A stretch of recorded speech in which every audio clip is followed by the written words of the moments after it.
Go. Yeah.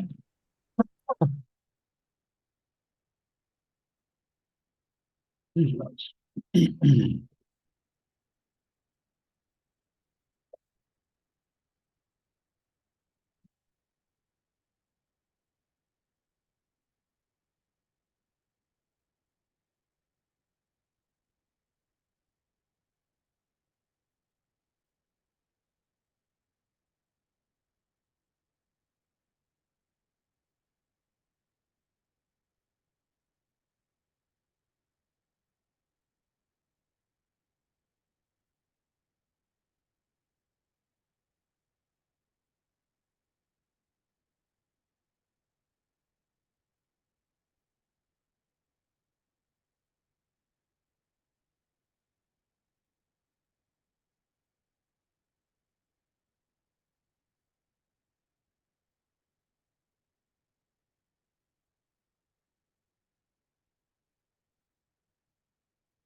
Now, occasionally, at various talks or demonstrations,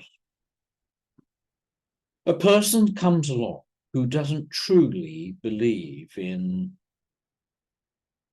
the demonstration that is being given. They do not believe in their heart that they are hearing a voice from another entity. And they do not believe that they are hearing knowledge which is beyond the mind. At times, they may think that this is just the voice of the medium. And the medium is just saying what he or she knows. Or it's perhaps a recording playing in the ear of the one that's giving the demonstration.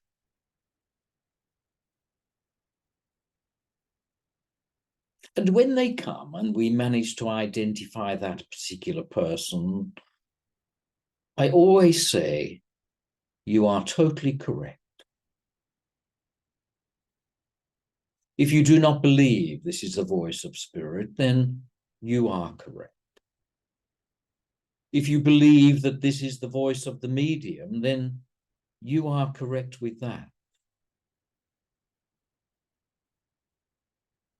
If you do not want to consider that this is the ability of a non-physical being to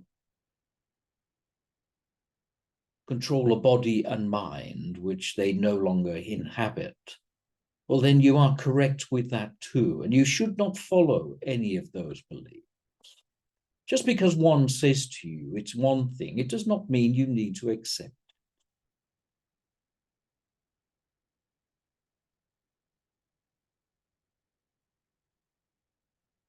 But rather than look at who is talking, look at the quality of the message. You see, it does not matter how you receive your message from the physical world, the non-physical world, or some recording in some place or other. That is not the point. If you do feel a connection to spirit or a particular entity, then, well, that's all the good.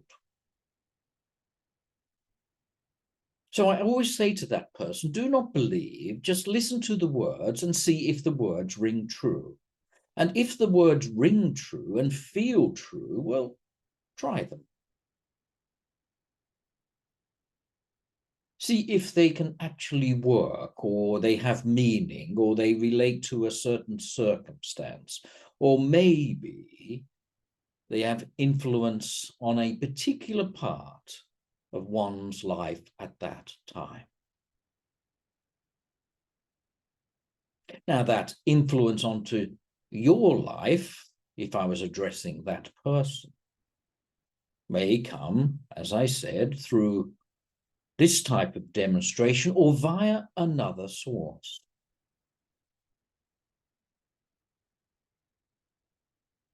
And the point is to feel the words and then apply the words in its most simplest form, if you want. And then from there, you could say, well, it feels right, and I tried it, and maybe it worked well.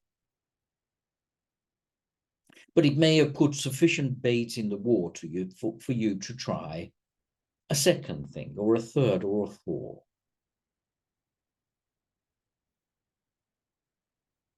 You see, the idea of these teachings are for people to apply what is being said. As much as possible, of course. What is the point of just words if there is no practical application to them?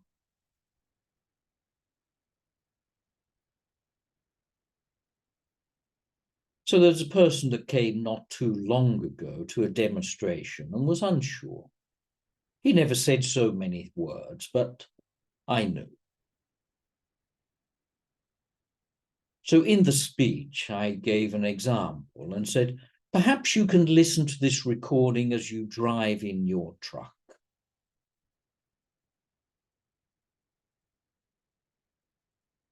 And as the words come to you as you're driving along, just stop them every now and again and ponder.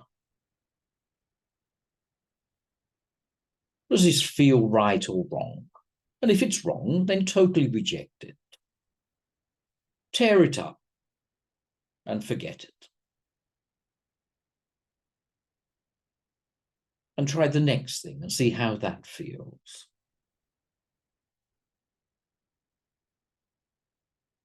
And in this way, then you gain the experience of the words. And that is far more useful than one who could just regurgitate text and quote every word from a particular book.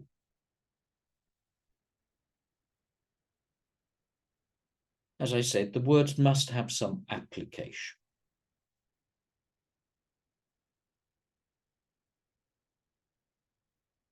Now, the application can be in your life, or you can watch it in the life of another.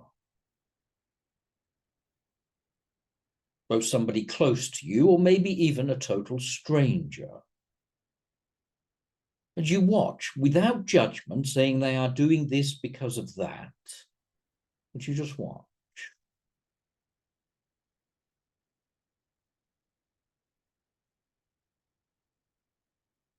And in watching, if the talk is about energy, for example, maybe you just, well, let's see if this is true. And I will work first with the assumption it is and just watch and see if that explains something or other.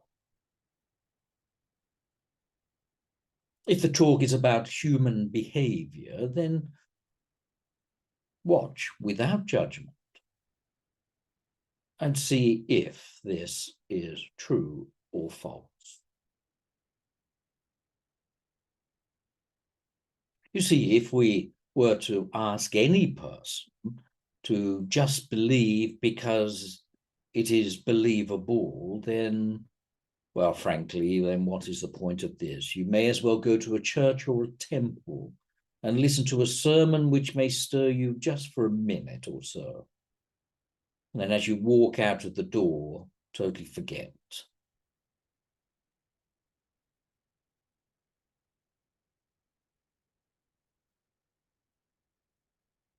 Now, ever since we have started these discussions, nearly 4 years, there have been, of course, plenty which have been just that, sermons, I suppose, where this is the nature of things. If you remember, this is the nature of the disciples and why each had a certain quality that was applicable. Maybe nice talks, but it's the practical part which I have endeavored most sincerely to bring to life.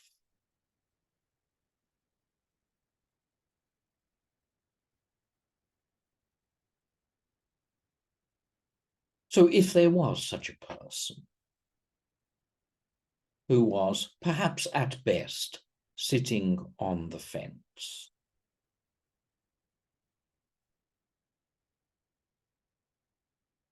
perhaps he's only listening or coming to the demonstration at some event or other out of manners or support or goodwill, then in essence they are perhaps not even sitting on a fence, they are just looking over.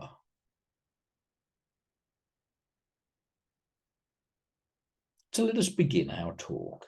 And we do have two parts to this talk, split by the healing list of names. I gather an unusual list of names as well.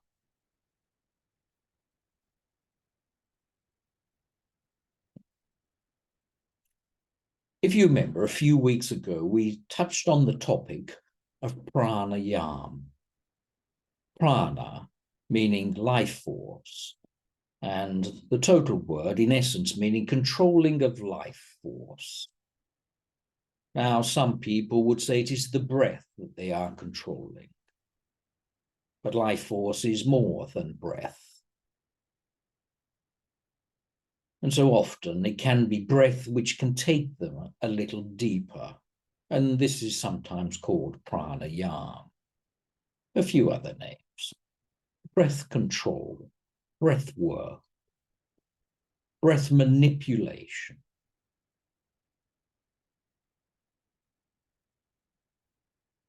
Now, there are others which follow the chakra system and the Kundalini energy, which has been written about for millennia.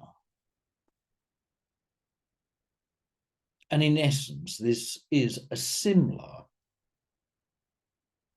worksheet, I suppose, that will take you back to the truth of being.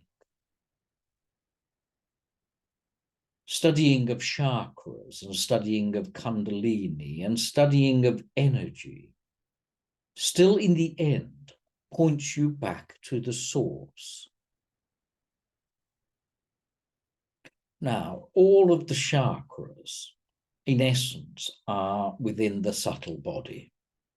They are not within the physical body. You cannot cut open a chest and find a heart chakra. It does not exist there. But it exists within the subtle body, therefore exists within the mental world.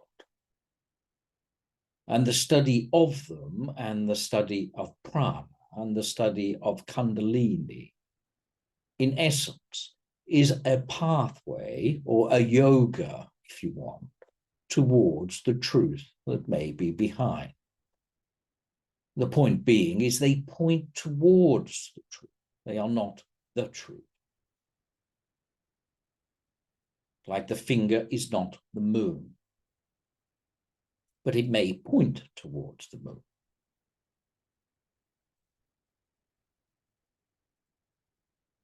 Now, it is often said that man's longest journey is from head to heart.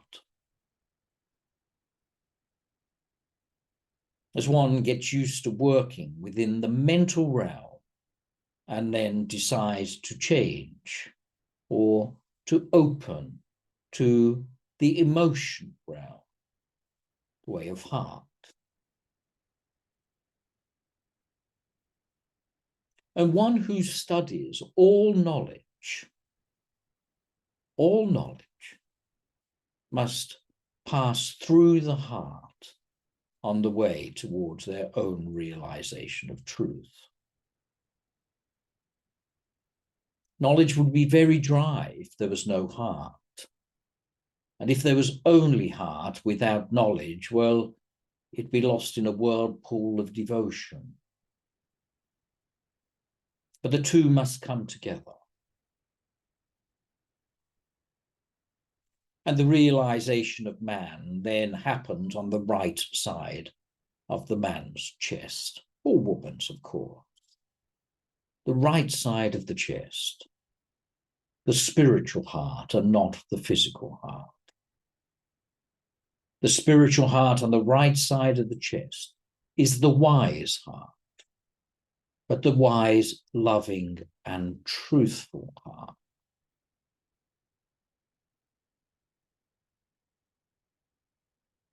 So you could say the Sushumna line, often mentioned in topics relating to chakras, energy, and Kundalini, is in fact the pathway from head to heart. And as spirit above is awakening the person and attempting to join together the spirit world and the physical world, then the spirit descends and the physical world ascends. So you could say spirit come down and matter try to go up. And the point they meet is where? Well, the middle chakra, or the heart. So the heart is the point of radiance. It must clear knowledge from above and clear matters relating to the physical world from below. Otherwise, the two will not meet. And if they do meet, then the rising of the Kundalini will occur. Now, this is, the Kundalini rising is very important to those particularly working with heart. Those working with knowledge, because they come downwards rather than rising upward, as they work from the mind down into the heart. Well, these people do not always get a Kundalini arising.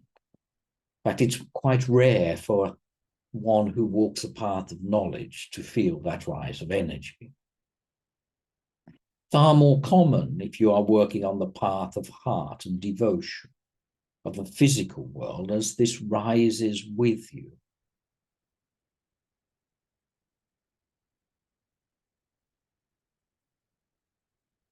So how does this apply to you?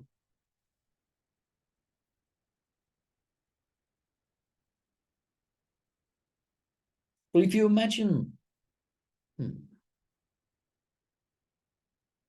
spirit attempting to reach down and the physical world attempting to reach up, where the two fingers, in a symbolic sense, touch, then the physical life then is born in terms of a soul.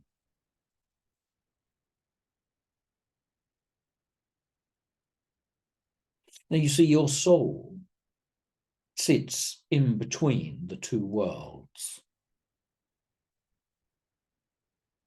knows of spirit, but tries to realize itself as spirit, but is caught by the physical world and tries to find its way through or around or above the physical issue. And attempts to merge above and below.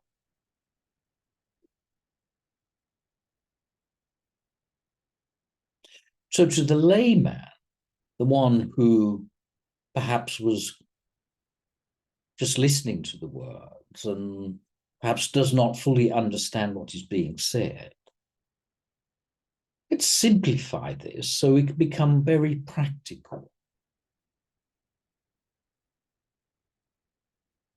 And I'm using an example of a certain man that came to a demonstration not too long ago. And if you remember, I said to him, listen to the words as you drive your truck.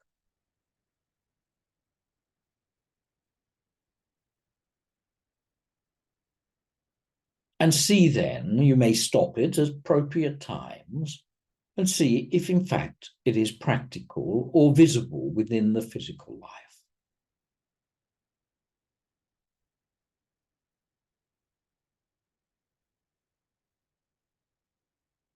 So look around. And when you're in a correct position to be able to observe others, perhaps not while you're driving your truck,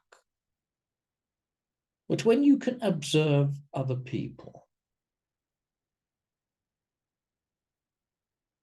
try not to look at the physical form. Perhaps easier said than done.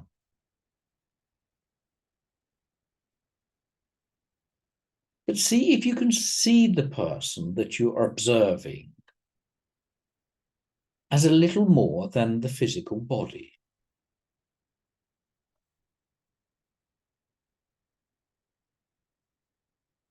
Is there a sense that there is maybe an aura or an energy or a vibration? Is there a sense that there is just a little bit more than the physical?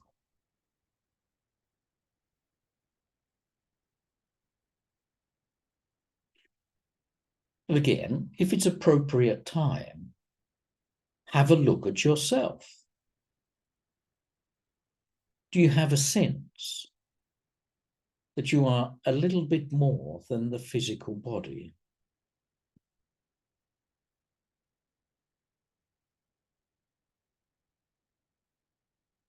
Now, this man in the audience a few weeks ago was now rather curious, and he says, yes, yes, yes. I see that. I can sense that. But are we not our minds and our personality?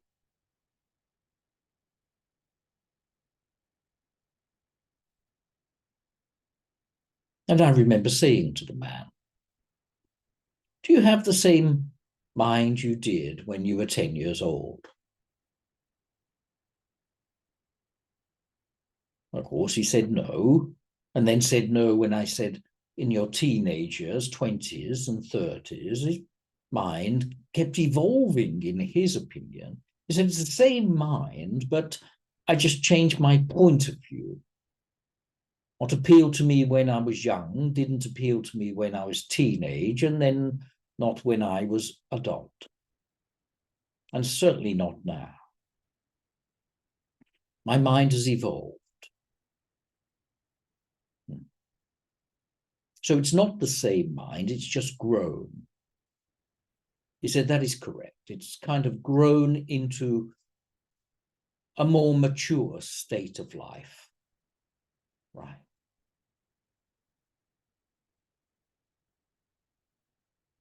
So you've never changed your mind, you've just grown in your mind. Well, of course, I've changed my mind, but I have generally just grown into a new belief. So where did this new belief come from? They said it came from an external source, or an opinion of another, or even observation of a world or a circumstance or an event. My mind just grew. So do you have time when there is no mind, when you are still?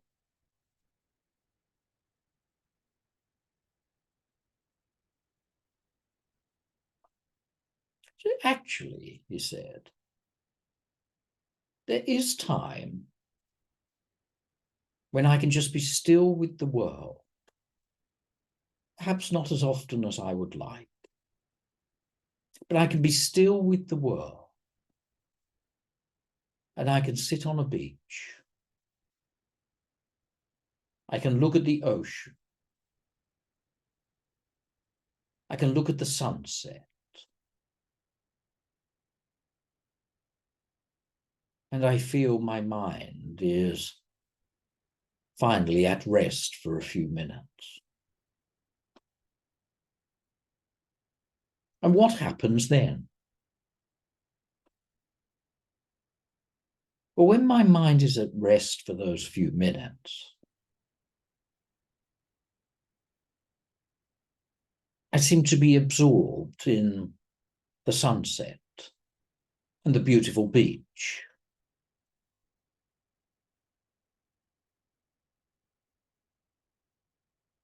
And how does that feel? Well, there's a sense of beauty that arises in the wondrous colors of the sky and the ocean.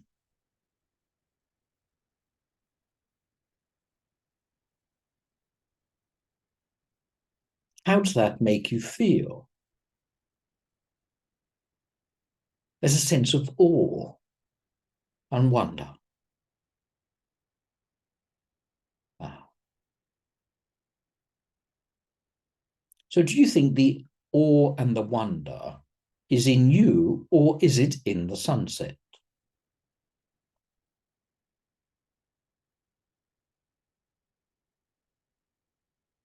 Now, this becomes a very difficult situation. You could try this yourself. Is the beauty in the sunset or in the one that's observing the sunset?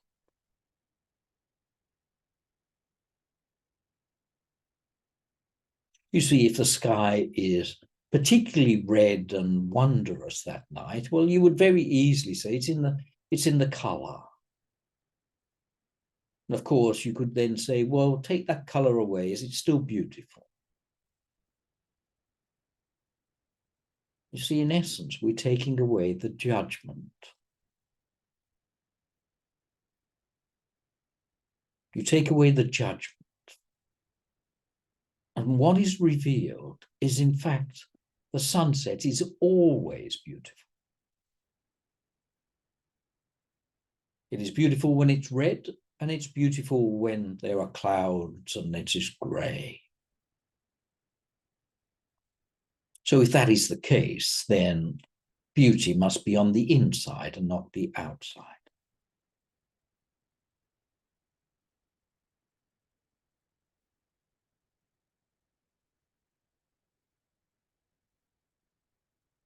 And therefore, the beauty must exist in either the heart or the mind or somewhere else, because it cannot exist in the body.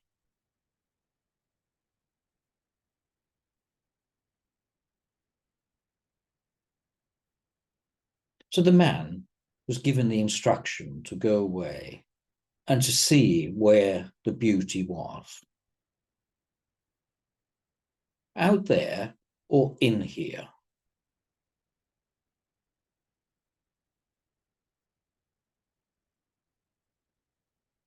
If it's in here, where in here?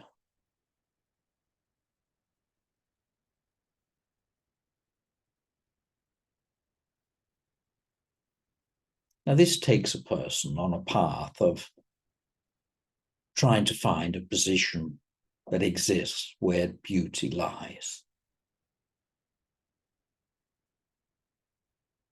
And if a man or a woman is very structured and ordered, well, the man or the woman would say it's in the mind. But if the man or the woman is very passionate, very loving, emotional, they would say it's in the heart.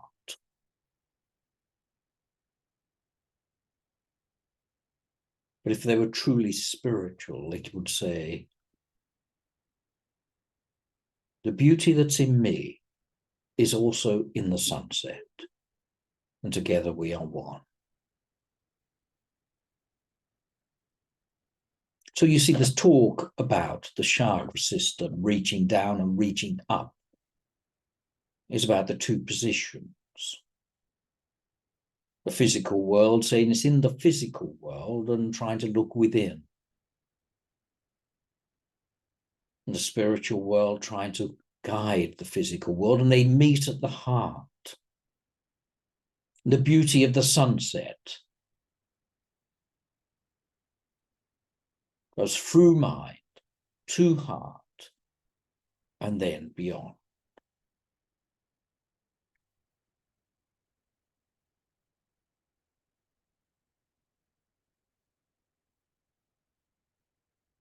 And one who is of heart will more frequently feel the rise of Kundalini into the heart.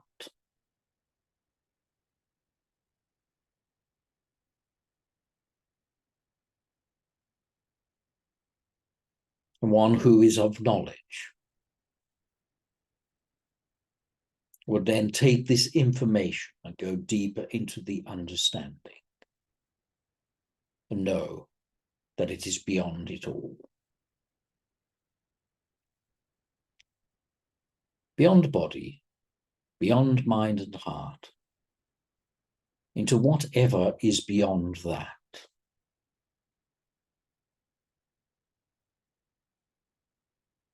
So the chakra system points the way. It can be very practical, but it must point you to greater understanding of, let us say, the non-physical.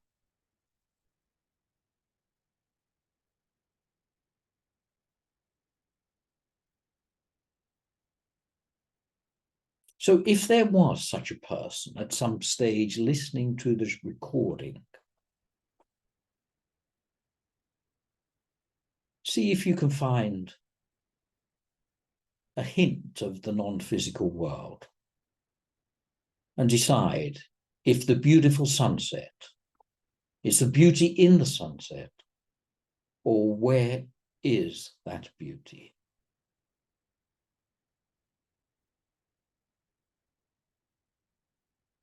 Perhaps we can leave our talk there.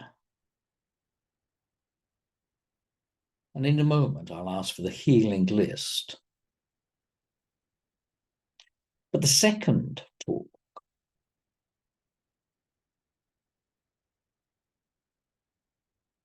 is actually aimed at particular people.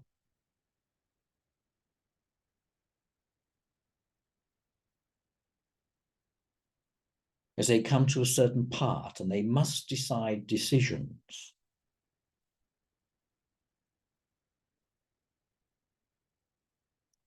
But we'll talk more about that in a little while. So, Brandon, I believe we have an unusual healing list of names in some regard. May I have that now, please? Larry and Nancy, Ace, Baby Bay, Sandy, Brody, Nala, Charlie, PK, Lola, Casper, Flash, Ross, Karen, Alex, Amanda K, Oliver, Nisha Ann, Benjamin N, Amanda, D. Cook, Tamar, Ashley Church, Carmen, John Emilio, Ross, Anne Marie Lynch, Petra R, Lara, Carrie G, Maxine and Mike Eskins, Howard, Christina Wielden, Deborah, Teresa, Kathy, Lorna, Courtney, Justin, Bill, Jasmine, Adria, Ed, Ariel, Teresa, Michael, Eileen, Neil, Kathleen, and Phil. Thank you.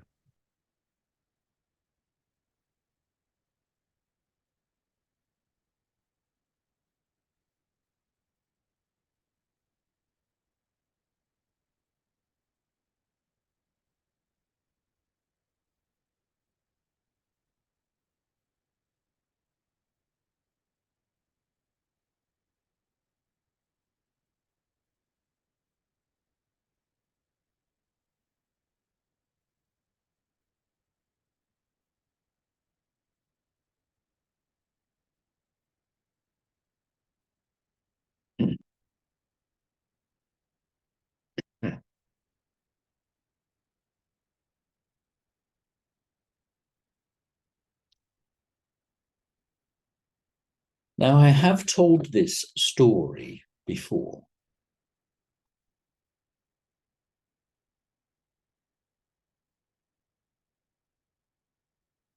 There was a man who was the priest to all the gods. And the man had a child. And the child decided when he's of a certain age to begin his life of devotion. So we went into study of scripture.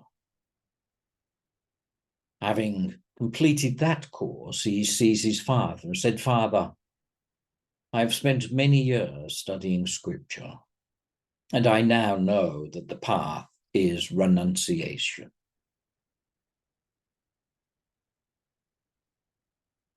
And I must now renunciate what I do." And the son then chooses not to take part in any of the household activities and just says, "I have given those up." And although the son carried on eating and enjoying the fruits of the house, he took no part in any activity. And the father one day said to him, "You are not taking part in the house, yet you enjoy all that the house has to offer." And the son said, "Well, I will give up the house then." goes to live in a cave in the forest. And the father goes to see the son one day and says, "What is occurring?" And the son said, "I have not found peace yet, because I have not given up enough. Yet I have given up the house. I must now give up my clothing."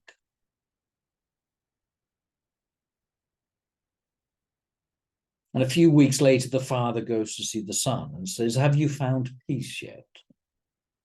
He says, "I have not. I've given up the house. I have given up my clothes. I have given up all worldly things. I have not found peace." He said, "The only thing left for me to do is to give up the body." And he built a fire and said, "I will throw myself on the fire." And the father says, "Do you not see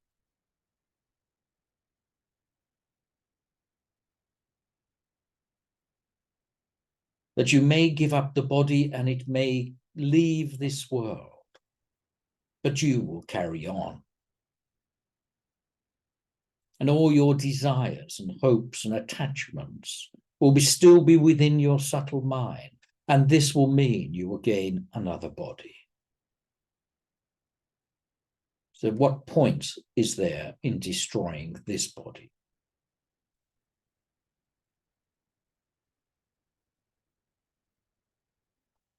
And the son then sees what his father is saying and said, well, what should I do? And the father says, "Finally, you've asked my opinion.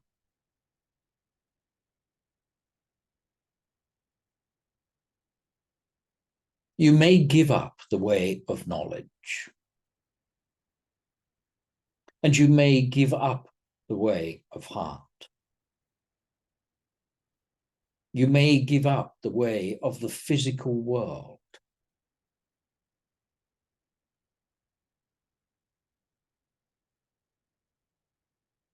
But you must at some stage give up renunciation.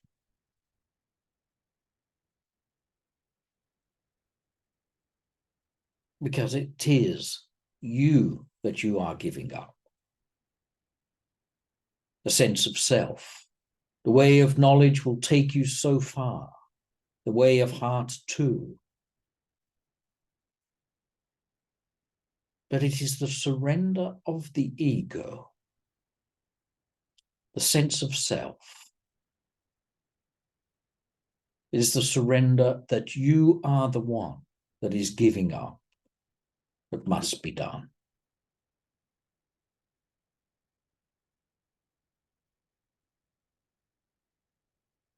So there are three paths we have spoken about before in the way to find yourself.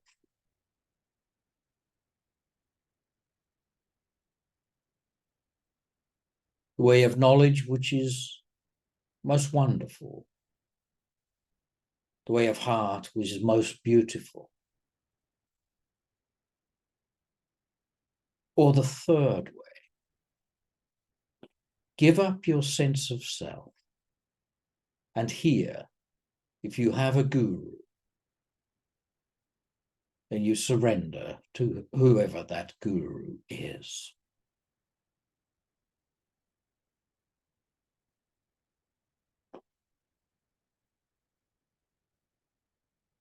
The way of knowledge, the way of devotion, the way of action.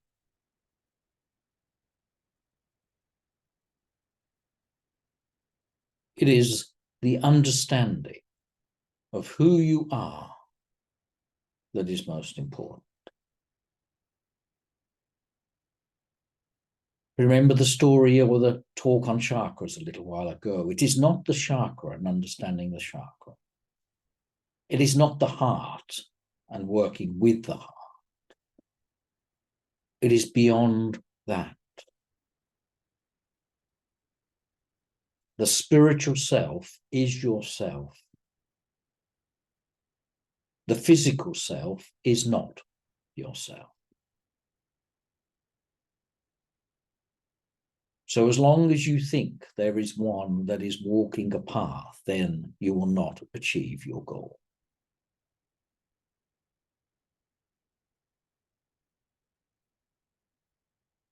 In your deep meditations, what you know must be surrendered. What you sense and what you feel, perhaps what you see in your meditations, must be surrendered.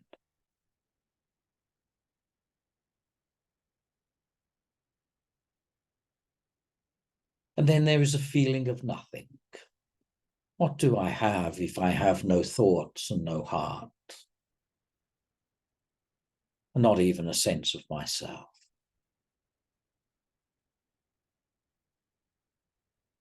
The silence, the emptiness,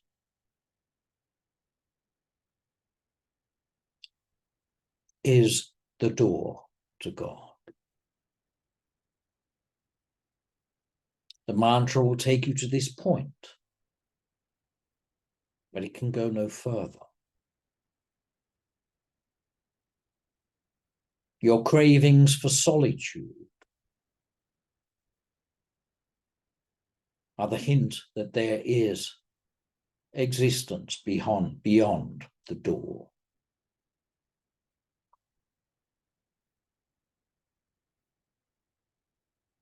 The beauty is derived from where?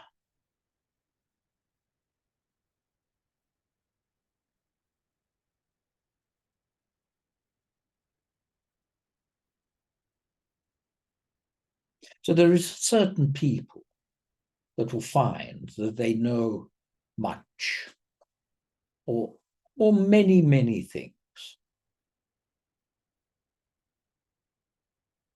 And they may even be able to paint a picture of what a spiritual path may be like.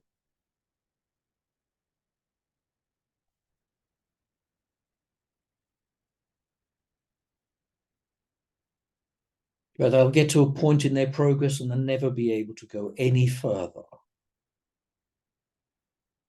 until they change from what I know to let it be thy will, not my will.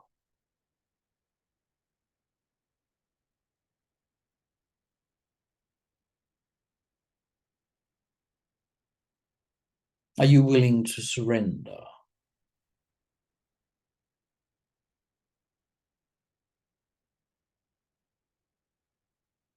To let spirit be in your life? And of course, this is a big ask for many people.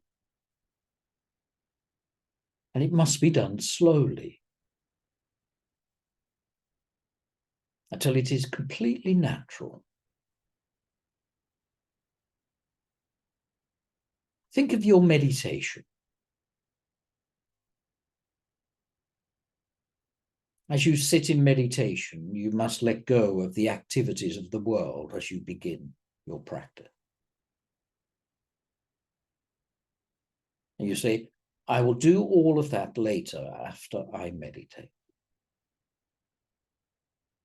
And then you must let go of your body and say, I am going on my inwards journey now.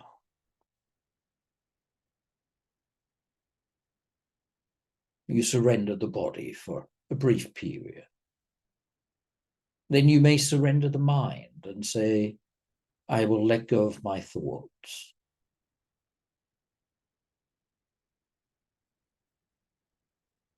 And eventually the mind becomes more still and more still. And at times images may appear, and one must surrender the images. Maybe there is beauty and joy that appears at this point, or love. And you must let go of that as well.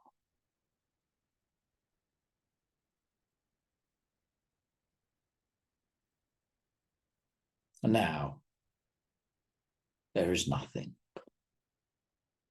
An empty void of absolutely nothing. Not even blackness.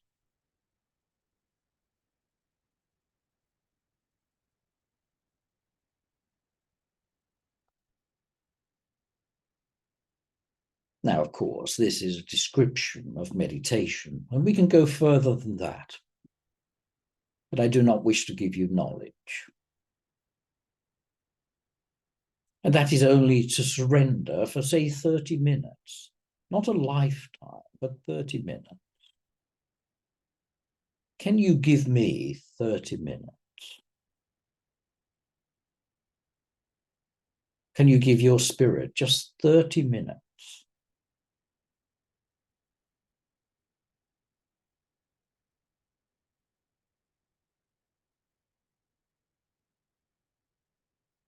Not your whole day.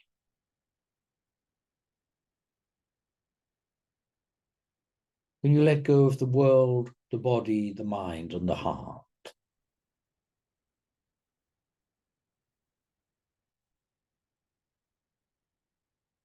And in that point, then,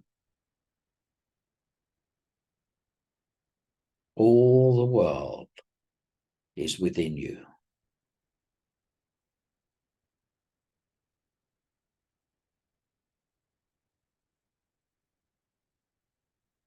Things only exist in the mind. As soon as the mind operates, something comes into existence.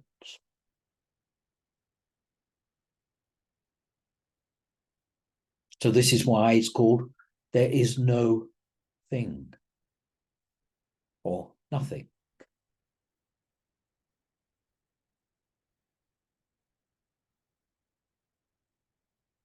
But I assure you then, if you dwell here,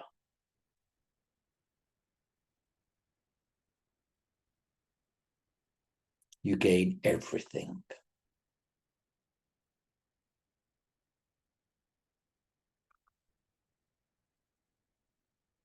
The energy comes out of you, the prana, the chakras, the minds, the emotions, the beauty of the world.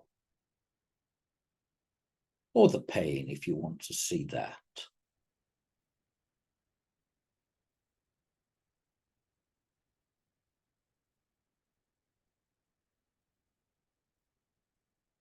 Your spirit name will be written on your arm, but also within your sense of self. And all you do is an expression of the beauty. It is beauty that makes your eyes water.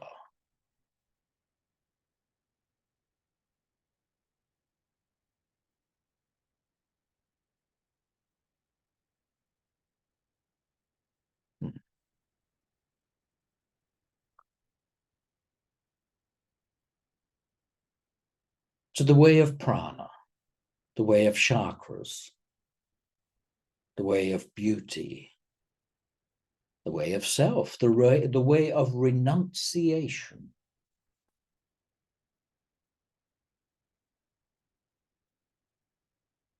All is to take you further beyond the physical. And one who is resisting or unsure or taking first steps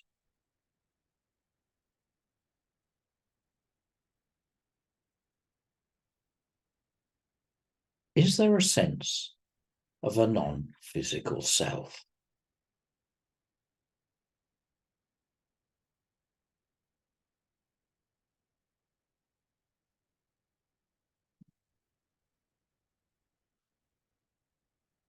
So now we have 2 weeks remaining before we have a break. So at least part of the session next week will be open to question, and all of the session the following week. after a little bit of speech. So you may bring a question, or you may submit a question. Bring, obviously, if you're in person. Submit if you are not. And you should submit that question perhaps to Brandon, if you do not mind, so that the medium does not know your question.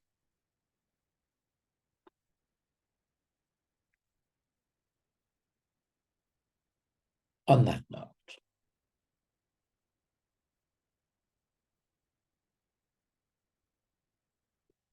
let the peace be within you.